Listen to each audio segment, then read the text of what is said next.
Welcome to my channel. I am Simran Sahani and आज मैं आपको पढ़ाऊंगी क्लास 12 पॉलिटिकल साइंस का chapter environment and natural resources. तो गाइस हमारा सेकंड लास्ट चैप्टर स्टार्ट हो चुका है एंड उसके बाद जल्दी से हमारा सिलेबस कंप्लीट हो जाएगा। तो अगर आपको बाकी चैप्टर्स पढ़ने हैं तो you can go and check out the playlist in the description box. मैंने सभी सिलेबस को क्लास 12 पॉलिटिकल साइंस का जो है डिजिटल बोर्ड पे रिक्रिएट कर दिया है, तो you can go and watch all the videos.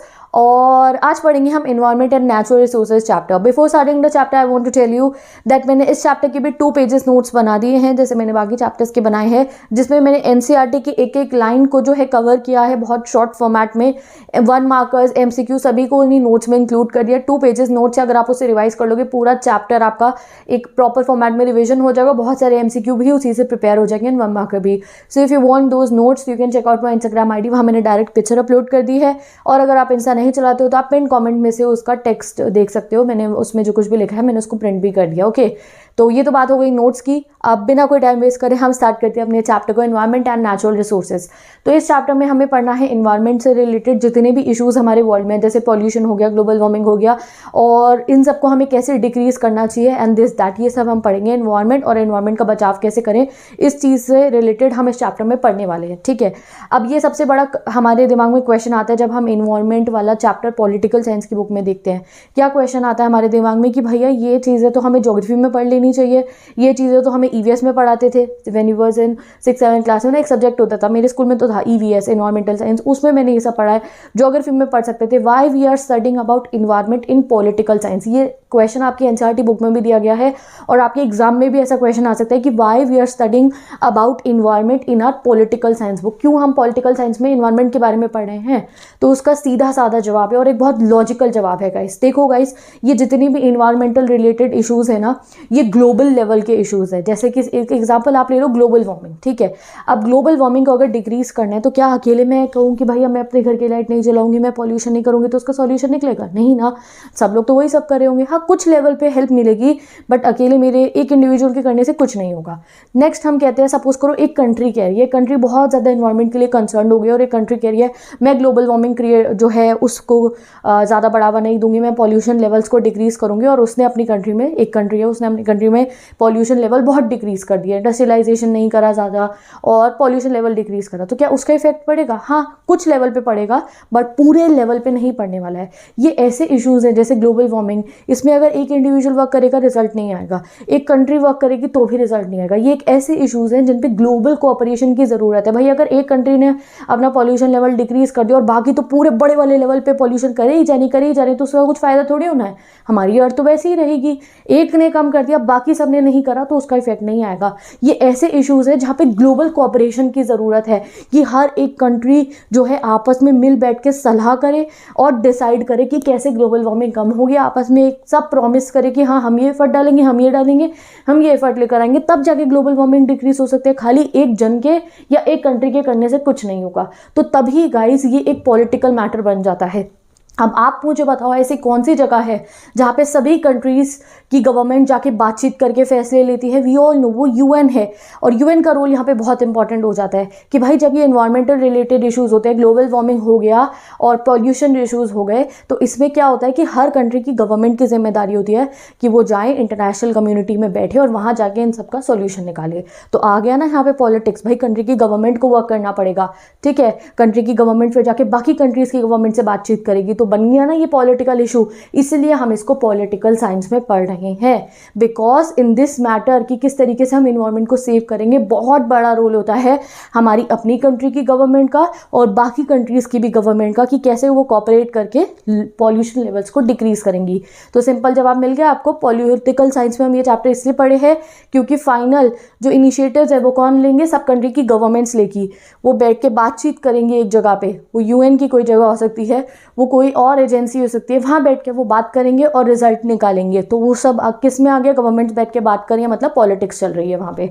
तो इसलिए हम पढ़े इसको पॉलिटिकल साइंस में। सिंपल जवाब आपको मिल गया है। तो अब हम डिस्कस करेंगे गाइस कि क्या क्या ग्लोबल कंसर्न्स है हमारे एनवायरनमेंट को लेकर और क्यों हमने उनके ऊपर डिस्कशन करने शुरू करे।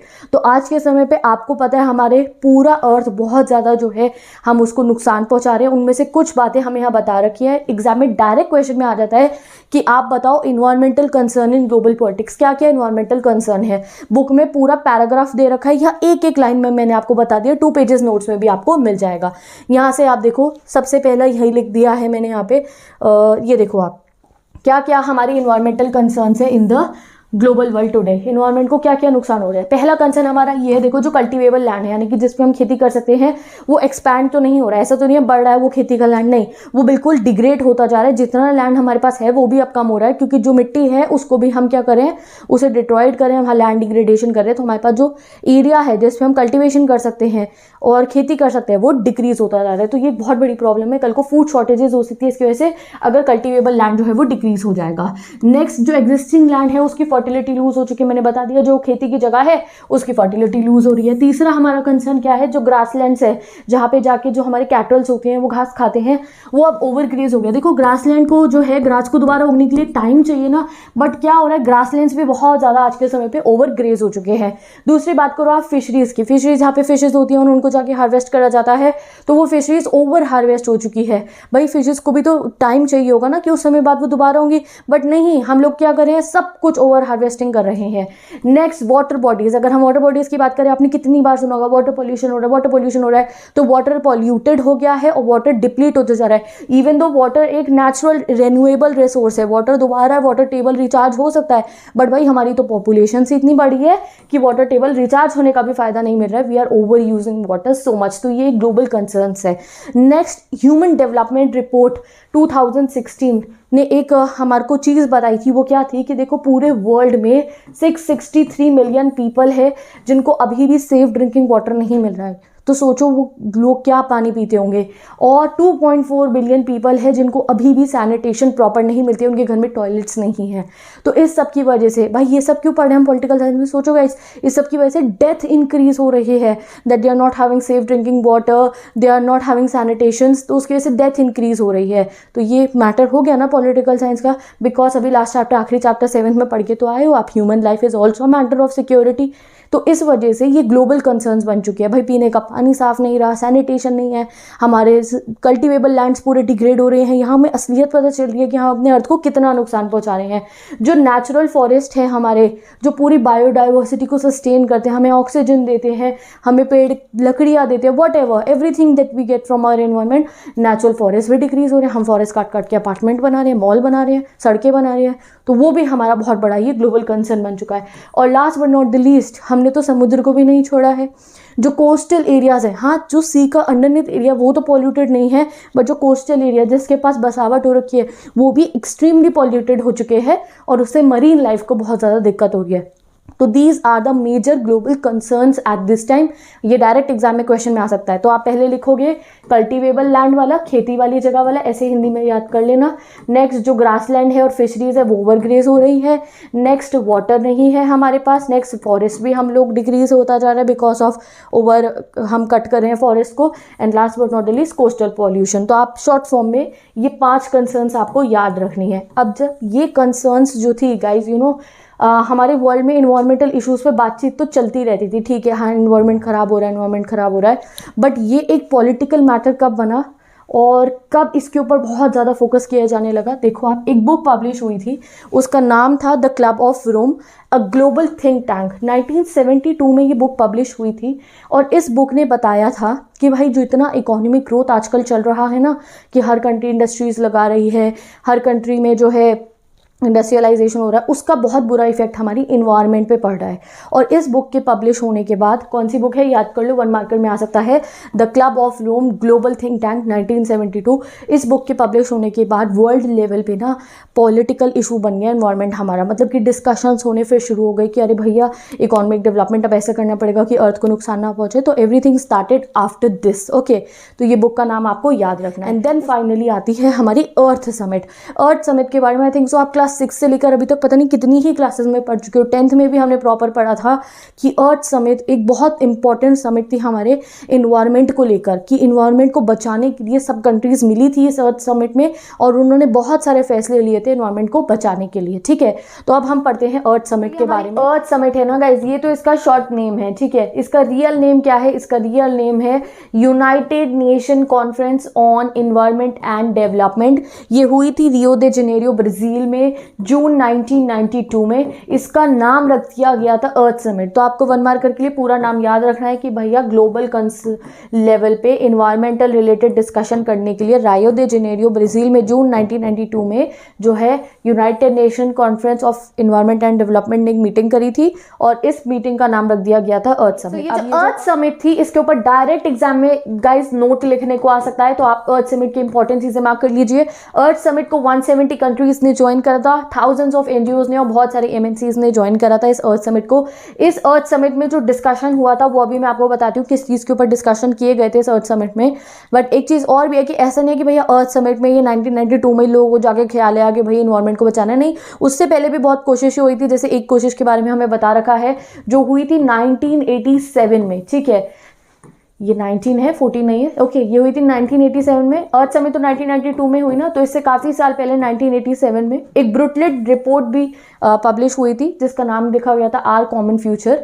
और इस ब्रुटलेट रिपोर्ट ने ये बताया था कि अगर हम गाइस अपना इकोनॉमिक डेवलपमेंट करते रहेंगे और अपने एनवायरनमेंट को नुकसान पहुंचाते रहेंगे तो हमारा फ्यूचर बहुत ज़्यादा खतरे में जा सकता है। तो इसलिए हमें क्या करना चाहिए, सस्टेनेबल डेवलपमेंट करनी चाहिए। सस्टेनेबल डेवलपमेंट गाइस हम सभी को पता है आज के समय पे इसका मीनिंग। सस्टेनेबल डेवलपमेंट मतलब क्या होता है कि हम जो अपना डेवलपमेंट करें, इकोनॉमिक डेवलपमेंट, वो ऐसा करना चाहिए कि ना ही एनवायरनमेंट को नुकसान हो और ना ही ऐसा हो कि हमारा फ्यूचर जनरेशन की जो नीड्स है उसको हम सेक्रीफाइस कर दे कि भैया हम सारा पेट्रोल और ये अपना ऑयल्स वगैरह सब खत्म कर दे कि कल को हमारी जो फ्यूचर जनरेशन है उनके पास पेट्रोल ही ना हो। समझ गए? ऐसा ना हो कि हम वाटर इतना पॉल्यूट कर दे, इतना ज़्यादा पॉल्यूट कर दे कि कल को हमारी जो फ्यूचर जनरेशन आ रही है उन्हें पॉल्यूटेड वाटर कंज्यूम करना पड़े। तो दिस इज सस्टेनेबल डेवलपमेंट कि हमें इकोनॉमिक डेवलपमेंट करना डेफिनेटली ज़रूरी है। इकोनॉमिक डेवलप नहीं होगी तो कैसे हम लोग सर्वाइव कर पाएंगे? नहीं ना, पॉवर्टी नहीं जाएगी डेवलपमेंट नहीं करेंगे तो economic development is important, but economic development के साथ इन्वायरमेंट को नुकसान नहीं पहुंचाना चाहिए हमें। ये बात सस्टेनेबल डेवलपमेंट के कॉन्सेप्ट के थ्रू आई और इसको ब्रुटलेट रिपोर्ट में भी बताया गया। तो अब वापस आ जाते हैं हम अपनी अर्थ समिट में। अब देखो अर्थ समिट में एक चीज़ जो सबसे इंपॉर्टेंट रही वो क्या थी, अर्थ समिट में बहुत सारी कंट्रीज़ ने पार्टिसिपेट करा था, नॉर्थ की भी और हमारा ग्लोबल साउथ भी है। ग्लोबल नॉर्थ ग्लोबल साउथ आप समझ जाओ। जैसे कि आप ये देखो गाइस, हमारा जो ये अर्थ है इसमें नॉर्थ में कौन कौन सी कंट्रीज़ है, ज़्यादातर जितनी भी डेवलप्ड कंट्रीज़ है ना, काफ़ी सारी डेवलप्ड कंट्रीज़ नॉर्थ में आ जाती है। जैसे आप मान लो यूएसए हो गया, ब्रिटेन हो गया, फ्रांस हो गया, ये आप मान लो ये ग्लोबल नॉर्थ में है। अब अगर हम बात करें डेवलपिंग कंट्रीज़ की, जैसे चाइना, इंडिया, साउथ अफ्रीका, ये कंट्रीज़ किस में आ गई? साउथ में आ गई। तो इनको ग्लोबल नॉर्थ बोला जाता है और इनको ग्लोबल साउथ बोला जाता है। तो अब जब ये अर्थ समिट हुई तो इस अर्थ समिट में दो विचार बने, ठीक है। डिस्कशन करने गए थे गवर्नमेंट, इसलिए तो बातचीत करने तो गई थी अर्थ को बचाने के लिए। तो यहाँ बहुत ना ये दो टाइप के विचार दिखे गए, एक ग्लोबल नॉर्थ का, एक ग्लोबल साउथ का। अब ये देखो ग्लोबल नॉर्थ वाले तो भाई थे बड़ी चालू, ठीक है, मेरी लैंग्वेज में कहो तो मैं तो ऐसे ही कहूँगी, बड़े चालू थे। इनका तो भैया डेवलपमेंट हो चुका था। भाई ब्रिटेन में तो पता नहीं कौन सी सेंचुरी में इंडस्ट्रियलाइजेशन हो गया था, यूएसए वालों ने भी कर ही लिया था अपना इंडस्ट्रियलाइजेशन। इन्होंने तो भर भर के हमारे एनवायरनमेंट को नुकसान पहुंचा ही दिया था and they were the developed countries now. तो इन ग्लोबल नॉर्थ वालों ने क्या कहना शुरू करा कि भाई अब हमारे को ना फोकस करना चाहिए ओजोन डिप्लीशन के ऊपर, कि ये जो ओजोन लेयर में डिप्लीशन हो गया है, अब हमें पॉल्यूशन डिक्रीज करना चाहिए, और ग्लोबल वार्मिंग के ऊपर। इनका तो सारा कंसर्न यही था कि भाई अब हम ना पॉल्यूशन नहीं करेंगे ज़्यादा, अब हम इंडस्ट्रियलाइजेशन नहीं करेंगे इतना, उससे तो बहुत नुकसान हो रहा है अर्थ को हमारे, दिस दैट। ग्लोबल नॉर्थ वाले ये कह रहे थे कि हम ओजोन लेयर को बचाएंगे, हम इसको बचाएंगे, ग्लोबल वार्मिंग को डिक्रीज करेंगे, हम अर्थ को बचाएंगे। ठीक है, बहुत सही बात कही इन्होंने। बट जो हमारा ग्लोबल साउथ था उनकी चिंता ये थी कि ग्लोबल साउथ ने कहा कि भैया हमने तो अभी अभी अपना इंडस्ट्रियलाइजेशन शुरू करा है, हमने तो अभी अभी अपनी इकोनॉमी को इंक्रीज करना शुरू करा है। देखो ना ये इंडिया, साउथ अफ्रीका और जैसे चाइना हो गया, ये हम लोगों ने इनके जितना डेवलपमेंट नहीं कर लिया था। इनफैक्ट हम तो अभी भी डेवलपिंग स्टेज में है। तो हमने बोला कि भाई ठीक है, हम इन्वायरमेंट को भी देखेंगे, बट ऐसा नहीं है कि भाई हम अपना इकोनॉमिक डेवलपमेंट करना बंद कर देंगे। तुम तो करके बैठ गए अपना इकोनॉमिक डेवलपमेंट, अब जब हमारी बारी आई कि हम इंडस्ट्रीज लगाएंगे तो now you are saying that हम पॉल्यूशन ना करें। ये तो वैसी वाली बात हो गई ना कि अपनी बैटिंग हो गई है तो उसके बाद ठीक है भाई गेम खत्म, समझ गए। तो ये बात दो विचारधारा हो गई कि ग्लोबल नॉर्थ ने क्या बोला कि हमें जो है फोकस करना चाहिए ओजोन डिप्लीशन है, ग्लोबल वार्मिंग पे, और जो साउथ था उनका कंसर्न क्या था कि भाई हम इन्वायरमेंट को मैनेज करते हुए, इन्वायरमेंट को कम नुकसान पहुंचाते हुए अपना इकोनॉमिक डेवलपमेंट करेंगे। ऐसा नहीं है कि हम अपना इकोनॉमिक डेवलपमेंट करना बंद कर देंगे, सिर्फ और सिर्फ इन्वायरमेंट के बारे में सोचेंगे। तो ये दो विचारधारा अर्थ समिट में बताई गई थी। अब इसका रिजल्ट क्या निकला भैया, किसी फाइनल रिजल्ट पे तो आना ही था ना कि क्या किया जाए सॉल्यूशन के लिए। नॉर्थ वाले कह रहे हैं सिर्फ ग्लोबल वार्मिंग देखो, ओजोन लेयर को देखो, साउथ वाले कह रहे हैं भाई उनको देखेंगे साथ में हमें इकोनॉमी भी तो संभालनी है। तो उसका रिजल्ट आता है गाइस हमारा एजेंडा 21। क्लास 10th का चैप्टर था रिसोर्सेज एंड डेवलपमेंट। अगर आपको याद हो तो इसमें पूरा हमने पढ़ा था एजेंडा 21 में कितनी सारी बातें बताई गई थी जिनको कंट्रीज़ ने फॉलो करने के लिए माना था, ठीक है। तो वो तो आपको अभी डिटेल में नहीं पढ़ना है, हमारे बुक में नहीं बताया गया है। हमारे बुक में बस सिंपल वे में बता रखा है कि इस अर्थ समिट में एजेंडा 21 बनता है। बहुत सारी कंट्रीज एजेंडा 21 को साइन करती है और इसे अडॉप्ट कर लेती हैं। इसमें बहुत सारी बातें लिखी गई होती हैं, बहुत सारे रूल्स लिखे गए होते हैं, नॉर्म्स लिखे गए होते हैं फॉलो करने के लिए हर एक कंट्री को। और वो नॉर्म्स किस लिए होते हैं कि वो फॉलो करेंगे सो दैट फॉरेस्ट बचे, बायोडाइवर्सिटी बचे, क्लाइमेट जो है वो अच्छा रहे, एनवायरमेंटल डिग्रेडेशन ज़्यादा ना हो, उसके लिए ये एजेंडा 21 बनता है। एजेंडा 21 का मेन फोकस क्या होता है कि एनवायरमेंट को भी ज़्यादा नुकसान ना हो और इकोनॉमिक ग्रोथ भी हो। इसके बेसिस पे ये एजेंडा 21 बनाया जाता है हमारे अर्थ समिट में, ठीक है। दिस हम आते हैं अपने नेक्स्ट टॉपिक पे, that is the global Commons. तो ये तो बात रही इन्वायरमेंट की, हम बात कर रहे हैं इन्वायरमेंट रिलेटेड चीज़ों की। तो कहीं कुछ हद तक तो पूरे पॉलिटिक्स में, पूरे वर्ल्ड में इन्वायरमेंट रिलेटेड इश्यूज़ पे बातचीत भी और कुछ फैसले भी किए गए। अब आता है हमारा दूसरा टॉपिक, वो है the protection of global commons. वो what is global commons, exam में डायरेक्ट 2 मार्कर दिख सकता है आपको अपने। तो देखो ग्लोबल कॉमन्स क्या होते हैं, एक ऐसी चीज़ जो कोई भी एक कंट्री ओन नहीं करती, कोई भी एक इंडिविजुअल ओन नहीं करता है। जैसे कि आप अपने कॉलोनी का कम्युनिटी पार्क ले सकते हो, आप क्या कह सकते हो ये मेरा पार्क है, नहीं ना, वो पूरी कॉलोनी का होगा, ठीक है। या कोई कम्युनिटी सेंटर है तो एक जना नहीं कह सकता है कि ये मेरा, ये मेरा, ये मेरा, नहीं, वो सब लोग कम्युनिटी मिलकर ओन करते हैं। वैसे ही हमारे अर्थ पे भी कुछ ऐसी चीज़ें हैं जिस पे किसी एक कंट्री का ज्यूरिडिक्शन नहीं है, कि ऐसा नहीं है कि वो कंट्री कहेगी ये मेरा है। जैसे अगर हम बात करें अंडमान निकोबार आइलैंड्स, तो वो हमारे हैं, इंडिया के हैं, वो इंडिया का ज्यूरिडिक्शन आता है वहाँ पे, ठीक है, हम वहाँ के सॉवरेन हैं, ठीक है। बट अगर हम बात करें कुछ बाकी जगहों की, जैसे अंटार्कटिका, तो अंटार्कटिका एक ग्लोबल कॉमन है, वो किसी भी एक कंट्री का नहीं है, वो उस पर एक इंटरनेशनल गवर्नमेंट रूल करती है, इंटरनेशनल कम्युनिटी रूल करती है। और भी बहुत सारे ग्लोबल कॉमन्स हैं हमारे वर्ल्ड में, जैसे कि हमारे अर्थ का एटमॉस्फेयर। क्या कोई कह सकता है ये मेरा है, ये मेरा है? क्या अर्थ यूएसए कह देगा भाई पूरा एटमॉस्फेयर मेरा है, तुम नहीं लगा सकते अपनी सैटेलाइट? कुछ ऐसा हो सकता है? नहीं ना। तो अर्थ का एटमॉस्फेयर हो गया, आउटर स्पेस हो गया, जो सी बेड है हमारा, और ये सब चीज़ें आती हैं हमारे ग्लोबल कॉमन्स में। तो ग्लोबल कॉमन क्या होता है, उसकी डेफिनेशन आप देख लीजिए।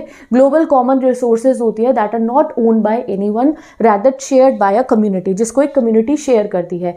इसको एक और नाम ग्रेट कम्युनिस्ट ह्यूमैनिटीज भी कहते हैं। आपको ये लर्न करना है फॉर द 1 मार्कर, ऐसा ना हो एग्जाम में ऐसा कुछ लिखा जाए तुम कंफ्यूज हो व्हाट इज इट। तो रे कम्युनिस्ट ह्यूमैनिटीज ग्लोबल कॉमन्स को ही कहते हैं। कौन कौन से ग्लोबल कॉमन्स है हमारे? अंटार्कटिका है, अर्थ का एटमॉस्फेयर है, ओशन फ्लोर है, आउटर स्पेस हमारा ग्लोबल कॉमन्स है। तो ये सब आते हैं हमारे ग्लोबल कॉमन में, और इनको ज्यूरिडिक्शन करना आसान बात नहीं होती है कि सब कंट्रीज मिलके इनके ऊपर रूल करेंगी, तो वो मैकेनिज्म बिठाना काफ़ी मुश्किल होती है। काफ़ी कोशिशें करी भी गई हैं इनको सेव करने के लिए और इन पे ज्यूरिडिक्शन करने के लिए। उनमें से कुछ हमें यहाँ बता रखे हैं that there have been many agreements for the jurisdiction of the global commons. जैसे कि 1959 में अंटार्कटिका ट्रीटी साइन हुई थी, 1987 में मॉन्ट्रियल प्रोटोकॉल, 1991 में हुआ था अंटार्कटिका एनवायरमेंटल प्रोटोकॉल। सबसे बड़ी problem guys in global Commons के लिए ये है कि कॉन्सेंसस मतलब आपस में बैठ के हामी भरना और एक दूसरे की बात से सहमत होना कि इन ग्लोबल कॉमन्स पे क्या किया जाएगा, और ये भी डिग्रेड अगर हो रहे हैं तो इन्हें बचाने के लिए क्या किया जाए, कौन रिस्पॉन्सिबिलिटी लेगा, ये कॉन्सेंसस बिठाना बहुत डिफिकल्ट हो जाता है। Because these are the global, किसकी कितनी रिस्पॉन्सिबिलिटी रहेगी, कौन क्या चीज़ को जो है रूल करेगा एंड ऑल दैट, ये काफ़ी डिफिकल्ट रहता है ग्लोबल कॉमन्स के केस में। अब जब हमारी डिस्कवरी हुई थी ओजोन होल की 1980 में, तो उसके बाद भी काफ़ी क्वेश्चंस होने लग गए थे that how will be able to do it and all that. तो काफ़ी मुश्किल रह जाता है इन ग्लोबल कॉमन्स के लिए कोई भी डिसीजन लेना। अगर हम आउटर स्पेस की बात करें तो वहाँ पर काफ़ी नॉर्थ साउथ इनइक्वालिटीज़ देखी जाती है। जैसे कि अगर हम आउटर स्पेस की बात करो तो ऐसा कोई मना नहीं है कि कोई भी कंट्री वहाँ अपना रॉकेट नहीं भेज सकती है, no anyone can do it, ठीक है। ये ग्लोबल कॉमन है, कोई भी कंट्री अपना स्पेस मिशन लॉन्च करके वहाँ पे रॉकेट भेज सकती है, सैटेलाइट भेज सकती है। बट अगर हम बात करें नॉर्थ में जितनी कंट्रीज़ है जैसे ब्रिटेन, फ्रांस, अमेरिका, इन्होंने डेफिनेटली हमारे से ज़्यादा आउटर स्पेस को एक्सेस करा है जितना साउथ कंट्रीज़ ने करा होगा। तो ये नॉर्थ साउथ काफ़ी डिफरेंस है using the outer space also. अब आउटर स्पेस में भी हमें आज के समय पर नहीं पता, बट जिस तरीके से वहाँ पर सब जाते हैं तो वहाँ पर भी हम लोगों ने काफ़ी कुछ पॉल्यूट कर दिया होगा जिसके बारे में अभी हमें नहीं पता है। आगे चल के हमारी फ्यूचर जनरेशन उसको सफ़र कर सकती है। तो आउटर स्पेस से रिलेटेड अगर हम ओशन बेड को माने तो वहाँ पे हम कितना ओशन को कितना ज़्यादा पॉल्यूट करते हैं हम। अगर हम एटमॉस्फेयर की बात करें तो हमने एटमॉस्फेयर को भी बहुत ज़्यादा पॉल्यूट करा है। तो इनके ऊपर कॉपरेशन करना बहुत मुश्किल है कि कौन कितनी रिस्पॉन्सिबिलिटी। एटमॉस्फेयर तो ख़राब हो गया है, ठीक है, एटमॉस्फेयर जो है अच्छा नहीं रहा है अब, बट कौन जिम्मेवारी लेगा कि हाँ हमने करा था एटमॉस्फेयर को ख़राब, और कौन जिम्मेवारी लेगा उसको ठीक करने की, बिकॉज ये तो ग्लोबल कॉमन है ना। अब इंडिया के अंदर एयर पॉल्यूशन कम करना है तो हमारी Indian government will work, but अगर पूरे वर्ल्ड लेवल पे if you want to decrease pollution, atmosphere ठीक करना है, ओशन फ्लो ठीक करना है, तो उसके लिए कॉपरेशन बहुत मुश्किल हो जाता है। तो यही चीज़ हम अपने नेक्स्ट टॉपिक में पढ़ेंगे, that is common but differentiated responsibility, कि कैसे हमारे कंट्रीज ने मिलकर डिसाइड करा कि कैसे जो है अर्थ को बचाया जाएगा। तो let us study the next topic, common but differentiated responsibilities. Guys, तो अब हमें पढ़ना है अपना next topic, that is common but differentiated responsibilities. तो इस टॉपिक में सबसे पहले हमें ये बताया गया है कि देखो जो ग्लोबल नॉर्थ था, यानी कि जो डेवलप्ड कंट्रीज थी, जो नॉर्थ साइड के हमारी जो डेवलप्ड कंट्रीज थी, उनका ये मानना था कि भैया अब हमें फोकस करना चाहिए क्योंकि हमने एनवायरमेंट को इतना नुकसान पहुंचा दिया है। वो कहते थे कि हमें एनवायरमेंटल इश्यूज पे फोकस करना चाहिए, एंड दे वांटेड कि सब लोग उसकी इक्वल रिस्पॉन्सिबिलिटी ले, यानी कि दुनिया की हर कंट्री अपनी तरफ से पॉल्यूशन लेवल डिक्रीज करे, अपने इंडस्ट्रीज कम लगाए, सो दैट पॉल्यूशन ना हो। बट वहीं पे ग्लोबल साउथ, जहां पे डेवलपिंग कंट्रीज आ रही थी जैसे इंडिया और चाइना जैसी, तो उन्होंने इस चीज पे सवाल उठाया। उन्होंने क्या कहा कि आज समय तक जितना ज्यादा से ज्यादा पॉल्यूशन किया गया है हमारे अर्थ में, वो किया तो ग्लोबल नॉर्थ ने है, डेवलप्ड कंट्रीज ने है, तो भाई रिस्पॉन्सिबिलिटी हम क्यों ले? हमारी तो डेवलपिंग स्टेज है, अभी तो हमारे को अपनी इकोनॉमी को डेवलप करना है, तो वाई हम लोग रिस्ट्रिक्शंस रहे? आप लोगों ने तो जब डेवलपमेंट करा तो आप पे तो कोई रिस्ट्रिक्शन नहीं थी, तुमने तो बहुत अच्छे तरीके से एनवायरमेंट को पॉल्यूट कर दिया और अपना इंडस्ट्रियलाइजेशन कर लिया, अपना डेवलपमेंट कर दिया। अब जब हमारा टाइम आया अपनी इकोनॉमी को डेवलप करने का, then you are saying that हमारे ऊपर रिस्ट्रिक्शंस लगेंगे, तो ये बात बिल्कुल भी सही नहीं है। तो ग्लोबल साउथ की ये कंसर्न थी, उनका ये मानना था कि जो इकोलॉजिकल डिग्रेडेशन अभी तक हुआ है वो डेवलप्ड कंट्रीज ने करा है, और अगर उन्होंने ज़्यादा डिग्रेडेशन करा है तो मतलब ज़्यादा रिस्पॉन्सिबिलिटी भी वही लेंगे। ठीक है, हम क्यों उनकी रिस्पॉन्सिबिलिटी, हमने तो अभी करा ही नहीं डिग्रेडेशन, तो हम ज़्यादा रिस्पॉन्सिबिलिटी क्यों ले? और इस चीज़ को गाइस रिस्पेक्ट करा गया। ये बात समझी गई डेवलपिंग कंट्रीज़ की। डेवलपिंग कंट्री जो अभी डेवलपमेंट के स्टेज में थी, जो इंडस्ट्रीज़ नई नई लगा रही थी, उनकी इस चीज़ को समझा गया इंटरनेशनल कम्युनिटी में, और ये कहा गया कि आगे जितने भी इंटरनेशनल लॉज बनेंगे उसमें इस बात का ध्यान रखा जाएगा, एंड यही ध्यान रखा गया। और उसका रिजल्ट क्या आया? कॉमन बट डिफरेंशिएटेड रिस्पॉन्सिबिलिटी, यानी कि एनवायरमेंट को बचाने के लिए सब लोग रिस्पॉन्सिबिलिटी तो लेंगे बट डिफरेंट रिस्पॉन्सिबिलिटी लेंगे। कोई कंट्री जिसने ज़्यादा पॉल्यूशन करा है तो उसकी ज़्यादा रिस्पॉन्सिबिलिटी होगी, जिसने अभी बहुत मीडियम लेवल का पॉल्यूशन करा है उसकी उतनी रिस्पॉन्सिबिलिटी होगी, जिसने करा ही नहीं है तो उसको एग्जेम्प्ट कर दिया गया था उन चीज़ों से। ठीक है, तो दैट मीन्स ये हुआ कॉमन बट डिफरेंशिएटेड रिस्पॉन्सिबिलिटी। और ये जो डिमांड थी ग्लोबल साउथ की कि भाई हम ज़्यादा रिस्पॉन्सिबिलिटी नहीं लेंगे, और ज़्यादा अगर डिग्रेडेशन ग्लोबल नॉर्थ ने करा, डेवलप कंट्रीज़ ने करा है, तो वो ज़्यादा रिस्पॉन्सिबिलिटी ले, इस चीज़ को रिस्पेक्ट करा गया था। इनफैक्ट जो अर्थ समिट थी गाइस, जो 1992 में हुई थी, उन्होंने ही ये प्रिंसिपल निकाला था कॉमन बट डिफरेंशिएटेड रिस्पॉन्सिबिलिटी का। कॉमन बट डिफरेंशिएटेड रिस्पॉन्सिबिलिटी मतलब कि हाँ, रिस्पॉन्सिबिलिटी तो हर कंट्री लेगी बट डिफरेंट डिफरेंट रिस्पॉन्सिबिलिटी लेगी। जैसे अगर डेवलप कंट्रीज़ ने ज़्यादा पॉल्यूशन करा है तो वो ज़्यादा रिस्पॉन्सिबिलिटी लेगी पॉल्यूशन डिक्रीज करने के लिए, और जो कंट्रीज़ अभी इकोनॉमिक डेवलपमेंट करी है उनके ऊपर ज़्यादा रोक टोक नहीं लगा जाएंगी, उसी हिसाब से रिस्पॉन्सिबिलिटी दी जाएगी जिस हिसाब से उन लोगों ने पॉल्यूशन करा है। तो ये प्रिंसिपल निकल के आया था अर्थ समिट में। ठीक है, रियो डिक्लेरेशन ने भी यही कहा था, आपकी पूरी बुक में रियो डिक्लेरेशन बता रखा है, तो रियो डिक्लेरेशन ने भी यही कहा था कि भैया अब जो भी हमें ग्लोबल लेवल पे पार्टनरशिप करनी है अर्थ को सेव करने के लिए, उस पर हम काफ़ी कुछ वर्क तो करेंगे, बट वो वर्क होगा on the basis of common and differentiated responsibility, यानी कि जिसने ज़्यादा पॉल्यूशन करा है उसे ज़्यादा रिस्पॉन्सिबिलिटी मिलेगी, जिसने कम पॉल्यूशन करा है उसे कम रिस्पॉन्सिबिलिटी मिलेगी।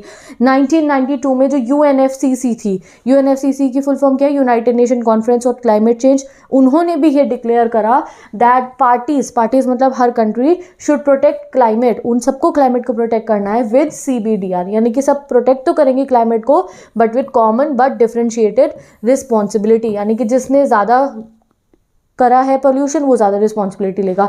इवन यहाँ पे एग्री भी हो जाता है इन कॉन्फ्रेंस के अंदर दैट जितना भी ग्रीन हाउस एमिशन आज तक हुआ है उसका सबसे लार्जेस्ट शेयर है डेवलप्ड कंट्रीज़ का। डेवलप्ड कंट्रीज़ ने ही इतना नुकसान पहुंचाया, पॉल्यूशन करा है, तो ज़्यादा रिस्पॉन्सिबिलिटी वही लेगी। उसके बाद गाइस 1997 में हमारे यहाँ पे क्योटो प्रोटोकॉल साइन होता है। क्योटो एज इन जापान, तो क्योटो प्रोटोकॉल साइन होता है। इस क्योटो प्रोटोकॉल में क्या होता है, एक प्रॉपर रोक लगा दी जाती है ग्रीन हाउस इफेक्ट एमिशन के ऊपर। तो काफ़ी सारी कंट्रीज़ इसका हिस्सा बनती है। ये एक इंटरनेशनल एग्रीमेंट था, इसमें टारगेट्स लगा दिए गए थे on the emission of green house effect gases. कौन कौन सी? CO2, मीथेन, क्लोरोफ्लोरोकार्बन और हाइड्रोफ्लोरोकार्बन्स। इनके ऊपर टारगेट लगा दिए कि एक कंट्री इससे ज़्यादा एमिशन नहीं कर सकती है, एक कंट्री से ज़्यादा CO2 एमिट नहीं कर सकती, एक कंट्री से ज़्यादा मीथेन गैस एमिट नहीं कर सकती, क्योंकि ये बहुत पॉल्यूट करते हैं एनवायरनमेंट को। तो ये क्योटो प्रोटोकॉल बना था। कब बना था? ये साइन हुआ था, ये 1997 में साइन हुआ था जापान में, क्योटो में। अब ये जो प्रोटोकॉल था, आप सोच रहे होगे कि भाई अगर ये क्योटो प्रोटोकॉल लग गया है तो हमारे को तो बहुत प्रॉब्लम होगी ना इससे, क्योंकि अभी तो हम इंडस्ट्रियलाइजेशन कर रहे हैं, हमारा तो CO2 एमिशन डेफिनेटली होगा। तो इस क्योटो प्रोटोकॉल से काफ़ी सारी कंट्रीज जैसे कि इंडिया, चाइना और भी जो डेवलपिंग कंट्रीज थी उन्हें एग्जैम्प्ट कर दिया गया था, उनको छूट दे दी गई थी। इससे उनके ऊपर कोई टारगेट सेट नहीं करा था कि वो इससे ज़्यादा CO2 एमिट नहीं कर सकते हैं, बिकॉज उसी प्रिंसिपल के अंडर में common but differentiated responsibility. Because अभी तक हम लोग तो डेवलपिंग स्टेज में थे, हमें अपनी इंडस्ट्रीज लगा के डेवलपमेंट लाना था। अगर उस समय पे हमें ये कह दे कि हम पॉल्यूशन ना करें तो उससे हमारी जो इकोनॉमी थी वो डेवलप ही नहीं होती। तो क्योटो प्रोटोकॉल से हमें एग्जेम्प्ट कर दिया गया था। जो डेवलप्ड कंट्रीज है वो सब इसका मेंबर बनी, उन्होंने फॉलो करे इसके प्रिंसिपल्स। बट चाइना को और हमारे को एग्जेम्प्ट कर दिया गया था, क्योंकि भैया जब पॉल्यूशन तुमने करा है तो भरपाई भी अभी तुम ही करो। समझ गए? सिंपल बात है। अब आगे बढ़ते हैं हम अपना next topic with this. Next topic आता है हमारा। अब नेक्स्ट टॉपिक है गाइस हमारा कॉमन प्रॉपर्टी रिसोर्सेज। आप इसका नाम से समझ सकते हो, कॉमन प्रॉपर्टी। तो ऑब्वियसली कोई ऐसी प्रॉपर्टी होगी जिसको कॉमन है, वो बहुत सारे लोग मिलके ओन करते हो, यही होती है कॉमन प्रॉपर्टी रिसोर्सेज। तो हमारे वर्ल्ड में ना बहुत सारे कॉमन प्रॉपर्टी रिसोर्सेज हुआ करती हैं, और पहले और भी ज़्यादा हुआ करती थी। क्या होता है कॉमन प्रॉपर्टी रिसोर्सेज का? एक नॉर्म होता है। नॉर्म मतलब क्या होता है गाइस? एक तरीके के रूल होते हैं, बट ऐसा कहीं ये लिखे नहीं होते हैं ये रूल्स रूल बुक में, लोग बस इनको मानते हैं, ठीक है? नॉर्म से होते हैं ये एक तरीके के। तो ये होता है कॉमन प्रॉपर्टी रिसोर्स। अगर कोई भी कॉमन प्रॉपर्टी रिसोर्स है तो उसका नॉर्म ये होता है कि वो जो मेंबर हैं उस ग्रुप के, वो मिलकर उसको ओन करते हैं, ठीक है? सभी लोग उसके मेंबर जितने भी हैं वो सब उसके ओनर होंगे। ऐसा नहीं होगा कि कोई एक इंसान कहेगा कि ये कॉमन प्रॉपर्टी मेरी है, नहीं। जो प्रॉपर कम्युनिटी होती है वही उसको ओन कर रही होती है। ओन करने के साथ साथ गाइस इनके यहाँ पे कुछ राइट्स होते हैं कि वो किस तरीके से उसे यूज़ कर सकते हैं। राइट्स होते हैं डेफिनेटली उनके कि वो वहाँ से क्या क्या एक्सट्रैक्ट कर सकते हैं। सपोज करो एक फॉरेस्ट है, वो कॉमन प्रॉपर्टी है बहुत सारे लोगों की, तो उनका राइट है कि वो फॉरेस्ट से टिम्बर ले जा सकते हैं, what ever they can do, ठीक है? बट हाँ, साथ ही के साथ राइट्स होने के साथ साथ ड्यूटी भी होती है उन्हीं लोगों की कि वो किस तरीके से उस फॉरेस्ट को या उस कॉमन प्रॉपर्टी रिसोर्स को जो है बचाएंगे और उसको सेव करेंगे। तो म्यूचुअल अंडरस्टैंडिंग्स के साथ हमारे इंडिया की अगर हम बात करें तो बहुत सारे कॉमन प्रॉपर्टी रिसोर्सेज हैं, विलेजेस में हैं, जंगल्स हैं, बहुत सारे ऐसे जिनको हम सेक्रेड ग्रुप्स बोलते हैं, जिनको पूजा जाता है और जिनको हमारे कॉमन प्रॉपर्टी रिसोर्सेज के जो ओनर्स हैं उन्होंने अभी तक बचा के रखा है। जैसे कि आपको पता है कितना पॉल्यूशन हो रहा है, कितना इन्वायरमेंटल डिग्रेडेशन हो रहा है, but because of this common property resources हमारे इंडिया में बहुत सारे ऐसे सेक्रेड ग्रुप्स है, कॉमन प्रॉपर्टीज़ है, जिन्हें कम्युनिटी, विलेज कम्युनिटीज़ मिलके ओन करती हैं, उसे बचाती भी हैं, उसका रिस्पॉन्सिबिलिटी भी लेती हैं, और वहाँ उसकी वजह से हमारा काफ़ी सारे कॉमन प्रॉपर्टी रिसोर्स हमारे पास है। बट अभी जैसे जैसे आपको पता है क्या हो रहा है, एग्रीकल्चर इतना इंक्रीज हो रहा है, प्राइवेटाइजेशन आ रहा है, यानी कि सब लोगों की अपनी अपनी ज़मीनें हो रही हैं, खरीद रहे हैं लोग, पॉपुलेशन इतनी बड़ी और इन्वायरमेंटल डिग्रेडेशन हो रहा है, तो जो ये कॉमन प्रॉपर्टी रिसोर्सेज है ये ड्विंडल हो रही है। ऐसा ड्विंडल हो रही है मतलब धीरे धीरे कम होती जा रही है, ख़त्म होती जा रही है हमारे वर्ल्ड में से, एंड इंडिया में भी काफ़ी कम हो रही हैं। बट थैंक गॉड इंडिया में क्या है गाइस, सेक्रेड ग्रूव्स हैं, बहुत सारे ऐसे जंगल हैं जिन्हें पूजा जाता है और जिनको हमारी जो कम्युनिटी है उन्होंने नेचर को जो है ऐसे इन्होंने अच्छे तरीके से सेव कर रखा है। तो this is all about the common property resources. Common property resources क्या होते हैं? कम्युनिटी ओन करती है। ओन करती है मतलब यही नहीं है कि वो उसे एक्सप्लॉइट करती रहेंगी, नहीं गाइस, वो उसे ओन करती है तो उनके कुछ राइट्स भी होते हैं और ड्यूटीज़ भी होती है उसको सेव करने की। इंडिया में कॉमन प्रॉपर्टी रिसोर्स का एग्जाम्पल क्या है? सेक्रेड ग्रूव्स हैं, जो ऐसे जंगल जिन्हें पूजा जाता है और उनको सेव करा गया, because of that we are having them. Okay, तो विद दिस ये टॉपिक कंप्लीट हो चुका है। अब हम आते हैं अपने नेक्स्ट टॉपिक पे, जो है India stand on the environmental issue. India ने क्या क्या स्टैंड दिखाए हैं अपने एनवायरमेंटल इश्यूज के ऊपर। So let's discuss this topic guys. तो अब हम पढ़ेंगे इंडिया का स्टैंड ऑन एनवायरमेंटल इश्यूज। इसका मेन क्राइटेरिया देखो यही है कि हमेशा इंडिया ने, हमारी कंट्री ने यही बोला है कि जब सबसे बड़ी रिस्पॉन्सिबिलिटी एनवायरमेंट को डिग्रेड करने की थी ग्लोबल नॉर्थ की, यानी कि जो नॉर्थ की डेवलप कंट्रीज़ है उन्होंने इतना एनवायरमेंट पोल्यूशन करा है, तो भाई रिस्पॉन्सिबिलिटी भी वो ले। जब हमारा अभी डेवलपिंग का पीरियड है तो हम तो डेवलपमेंट पे ही ज़्यादा फोकस करेंगे। अब इसको हम थोड़ा बुकिश लैंग्वेज में पढ़ लेंगे है। तो इंडिया ने साइन करा था क्योटो प्रोटोकॉल इन 2002, ठीक है, बट इंडिया को जो है क्योटो प्रोटोकॉल से और चाइना को जो है दोनों को ही इस क्योटो प्रोटोकॉल से जो है एक्सेम्प्ट कर दिया गया था। अब तो जब ऐसा हुआ तो बहुत क्रिटिक्स आ गए, कहने लगे अरे ये तो गलत बात है, आगे चल के तो ना ये इंडिया और चाइना ही होने वाली है, तो सबसे ज़्यादा पॉल्यूशन करेंगे और आपने इनके ऊपर रोक हटा दिया। तो क्रिटिक्स ने ऐसा कहा।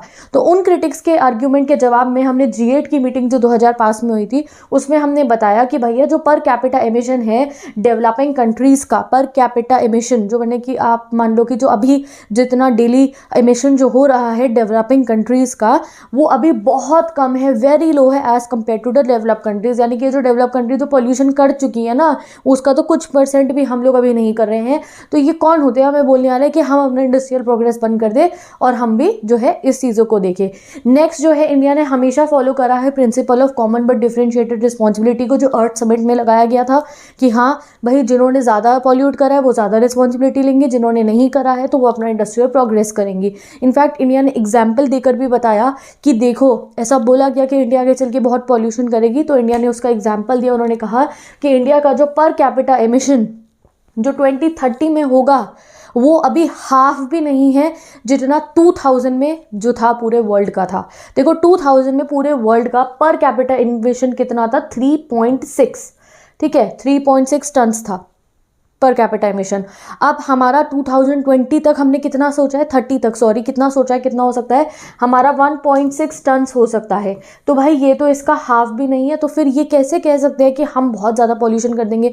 2000 में ये डेवलप्ड कंट्रीज़ ने मिलकर इतना पॉल्यूशन कर दिया था, हम तो उसका आधा भी जो है 2030 तक जाके नहीं कर रहे हैं। और अगर हम अपना कार्बन एमिशन देखिए 2000 में कितना था, तो हमारा सिर्फ 0.9 टन्स था। तो इंडिया ने पूरा जो है प्रूफ के साथ बोल दिया कि अगर ये कह रहे हैं कि हम आगे चल के बहुत पॉल्यूशन करेंगे, बट ऐसा कुछ नहीं है, हम तो जो 2000 में था उसका आधा भी नहीं करने वाले हैं 2030 तक। तो हमें इसलिए एग्जेम्प्ट करा गया है इस क्योटो प्रोटोकॉल से, क्योंकि जैसे उन्होंने ज़्यादा करा है वही ज़्यादा जो है उसकी रिस्पॉन्सिबिलिटी लेंगे। बट ऐसा नहीं है कि इंडिया अपने लेवल पर एनवायरमेंट को बचाने के लिए कुछ नहीं करती है। नो गाइस, हमारी कंट्री में बहुत सारी पॉलिसीज़ लगाई गई हैं एनवायरमेंट को सेव करने के लिए। तो ये डायरेक्ट क्वेश्चन आ सकता है इंडिया ने क्या क्या एफर्ट्स लगाए हैं एनवायरमेंट को सेव करने के लिए, तो उसे आप यहाँ देख लीजिए। सबसे पहले हमने अपनी इंडिया की नेशनल ऑटो फ्यूल पॉलिसी लगाई है और बहुत ज़्यादा हमारी कंट्री में इनकरेज करा जाता है कि हम ऑटो फ्यूल्स जो है नेचुरल जो नेचर को ज़्यादा नुकसान नहीं पहुंचाते हैं वो वाले फ्यूल यूज़ करें, जैसे CNG क्लीन गैसेस को हमें यूज़ करना चाहिए। नेक्स्ट जो एनर्जी कंजर्वेशन एक्ट हमने लगाया 2001 में कि हमें बिजली बचानी चाहिए, ठीक है। नेक्स्ट हमने इलेक्ट्रिसिटी एक्ट लगाया 2003 में, वही भी जो है बिजली बचाने के लिए लगाया गया था।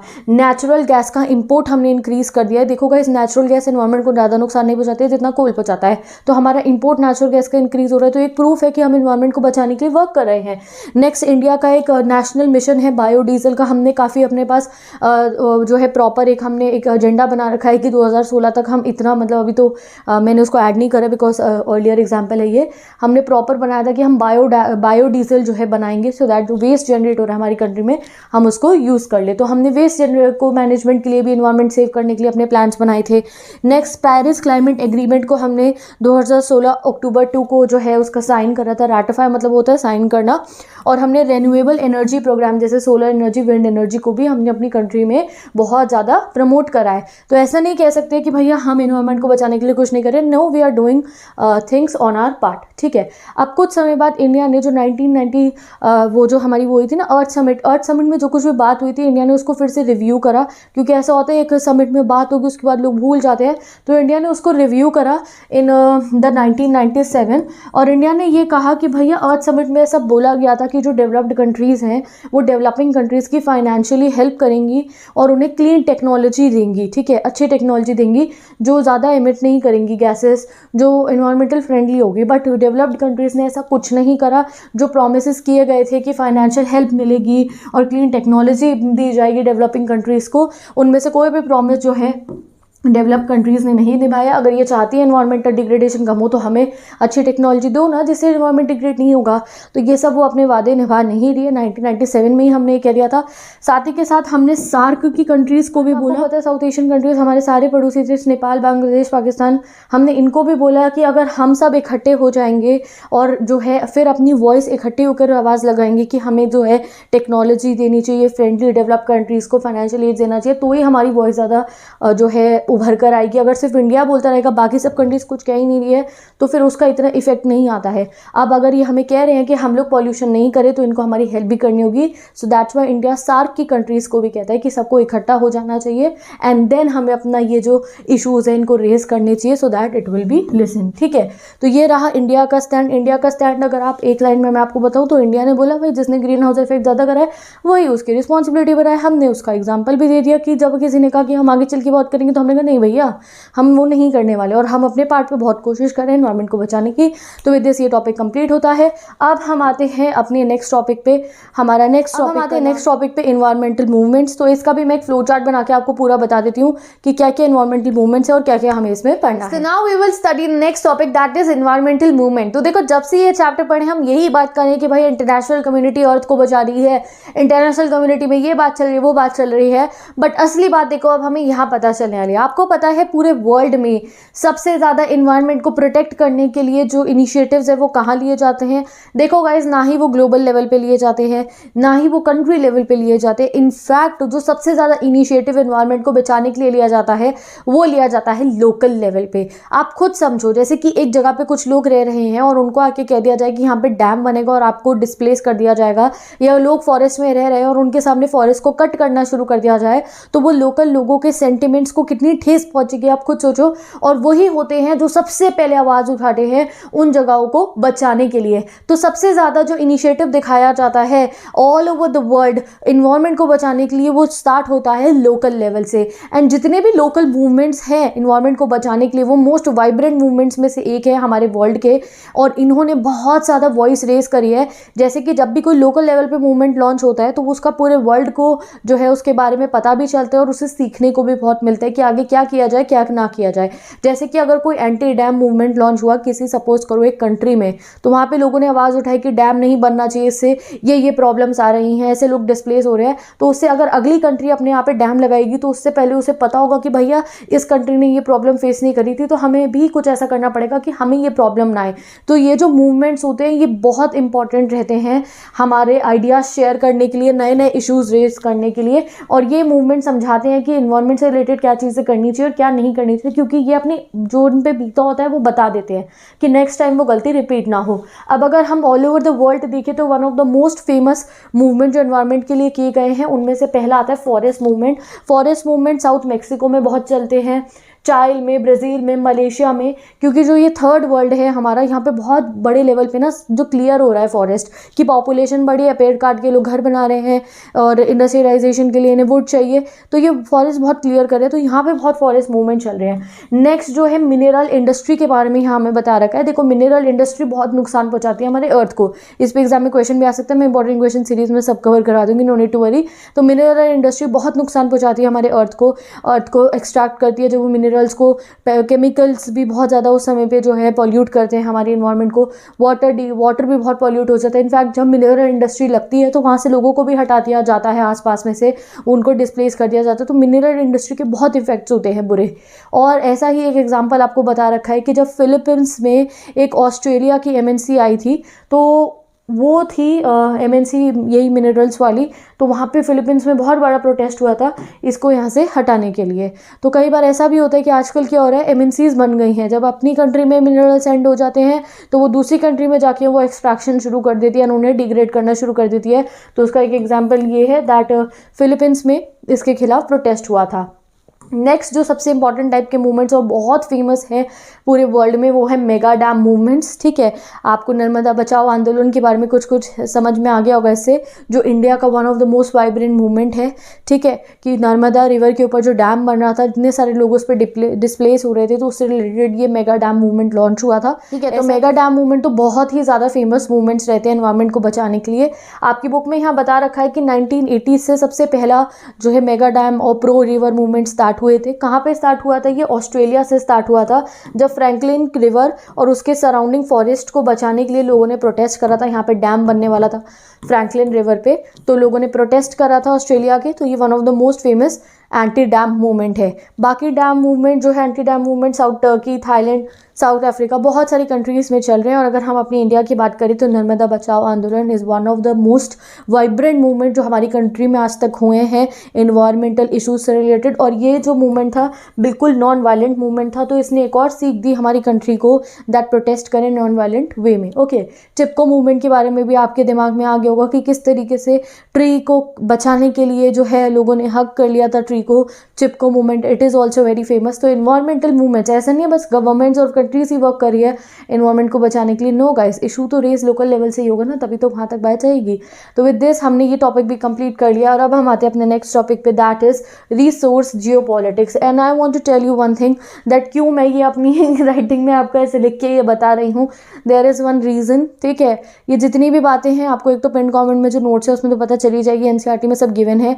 ये स्पेशली इसका मैंने ये सब क्यों बनाया है, मैंने एक फ्लो चार्ट आप कह लो, बिकॉज यहाँ बहुत कंफ्यूजिंग लैंग्वेज में एनसीईआरटी में लिखा हुआ है, मैंने बहुत इजी लैंग्वेज में समझा दिया है और कुछ नहीं था इस टॉपिक में। फॉरेस्ट मूवमेंट बहुत फेमस है, मेगा डैम मूवमेंट बहुत फेमस है, ये एमएनसी वाला एग्जाम्पल याद रखना, इट्स कंप्लीटेड। तो चलो चलते हैं नेक्स्ट टॉपिक पे, that is resource geopolitics. Okay guys, तो अब पढ़ते हैं next topic, that is resource geopolitics. अब रिसोर्स जियोपॉलिटिक्स का मतलब आप समझो, देखो गाइस हमारे वर्ल्ड में रिसोर्सेज तो हैं बट जितनी भी रिसोर्सेज है वो अनइवनली डिस्ट्रीब्यूटेड है। कोई कंट्री उसके पास तेल है पानी नहीं है, कोई कंट्री जिसके पास पानी है तो तेल नहीं है।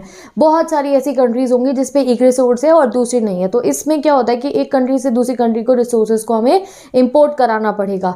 तो अब यहाँ पे सीन आता है रिसोर्स जियोपॉलिटिक्स का। आपको पता है यूरोपियन एक्सपेंशन जब स्टार्ट हुआ था, यानी कि जब ये यूरोपियन कंट्रीज जैसे ब्रिटिश, फ्रांस और ये पोर्चुगल, इन्होंने जाके बाकी कॉलोनीज बनानी शुरू करी थी, तो one of the reason main इनका यही था कि इन्हें उनकी रिसोर्सेज को ऑक्यूपाई करना था। जैसे इंडिया भी वो रिसोर्सेज को ऑक्यूपाई करने ही आए थे। तो मेजर ना पूरे के पूरे वर्ल्ड में सबसे ज़्यादा ज़रूरत होती है रिसोर्सेज की अपने देश को चलाने के लिए। अब जिस देश पे जो रिसोर्स नहीं होती है तो वो डेफिनेटली चाहते हैं कि कोई दूसरा देश उन्हें वो रिसोर्स दे, वो उस देश से अपने फ्रेंडली रिलेशनशिप भी मेंटेन करके रखते हैं और बहुत सारे टैक्टिक्स अपने अपनाते हैं उन रिसोर्स की कमी पूरी करने के लिए अपने देश में। And this is what is all about resource geopolitics. अब one of the two main resources के बारे में हम इस टॉपिक में पढ़ने वाले हैं, जो है ऑयल और जो है वाटर। उससे पहले हमारे को कुछ कोल्ड वॉर का सिनेरियो बता रखा है कि कोल्ड वॉर के समय पे भी जब यूएसए था तो यूएसए को काफ़ी डर लगा रहता था कि सोवियत यूनियन के पास वाले एरिया में बहुत सारा ऑयल था, जैसे सेंट्रल एशिया में बहुत ऑयल है और बहुत वैलिड रिसोर्सेज है। तो कहीं ना कहीं यूएसए को डर लगा रहता था कि कहीं सप्लाई यूएसए की रुक ना जाए। तो यूएसए ने अपने अलायंस फॉर्मेशंस करे, अपने बेसिस लगाए। हमने पढ़ा था चैप्टर में कि किस तरीके से वो फ्रेंडली रिलेशनशिप अपने अलायंस के मेंबर्स के साथ करते थे सो दैट इनकी रिसोर्सेज कभी ना रुके, ठीक है। अगर हम वर्ल्ड वॉर 2 और वर्ल्ड वॉर 1 की बात करें तो उस समय में भी रिसोर्सेज बहुत ज़्यादा मैटर करती थी, क्योंकि अगर रिसोर्स नहीं होती, ऑयल्स नहीं होते और अगर बाकी रिसोर्सेज एंड हो जाती तो जो कंट्री पे रिसोर्स नहीं होती वो वॉर हार जाता।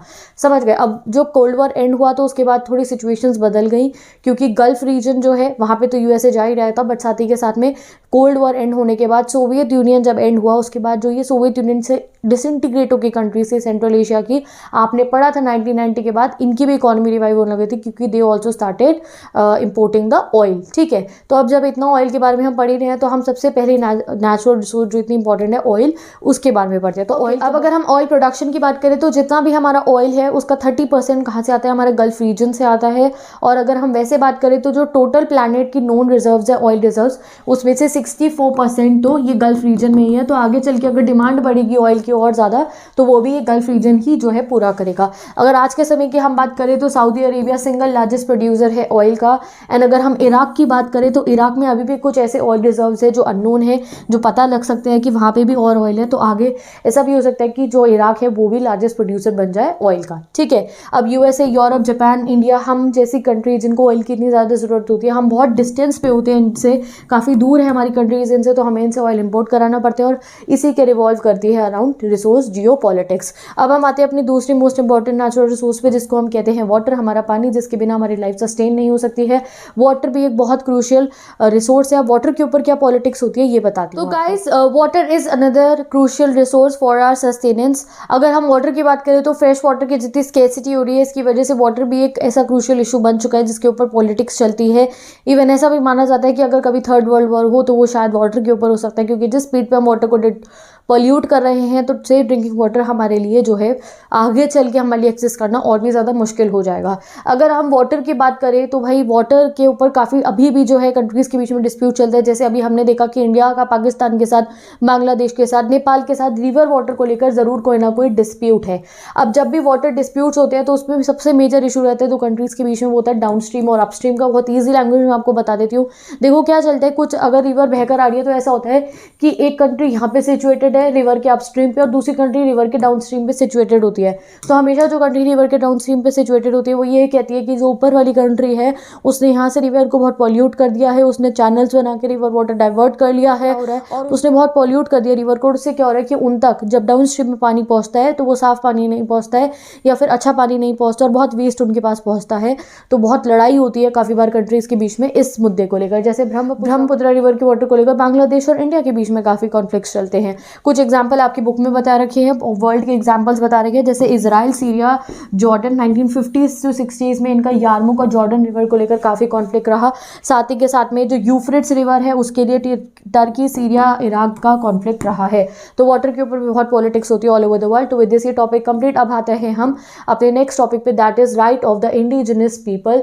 तो कौन होते हैं इंडिजिनस पीपल एंड इनके rights? Let me explain you this topic. Okay guys, now we will study the next topic and the last topic of this chapter, that is indigenous people and their right. अब मैं बताती हूँ आपको indigenous people कौन होते हैं। Guys, indigenous people वो होते हैं जो एक पर्टिकुलर एरिया में, एक कंट्री की या एक टेरिटरी में बहुत समय से रह रहे हैं। From the starting of the time वो वहीं पे रह रहे हैं और धीरे धीरे क्या हुआ, बाकी लोग वहाँ पे आके रहना शुरू कर देते हैं और वो वहाँ का कल्चर चेंज कर देते हैं। बट जो इंडिजिनस पीपल है वो उन्हीं तौर तरीकों से वहाँ रह रहे हैं, उन्होंने अपना कल्चर कभी चेंज नहीं करा। वो जिस जगह पे पैदा हुए थे तब से लेके आज तक उन्हीं तौर तरीकों से वहीं पे रह रहे हैं, उन्हें कहता है इंडिजिनस पीपल।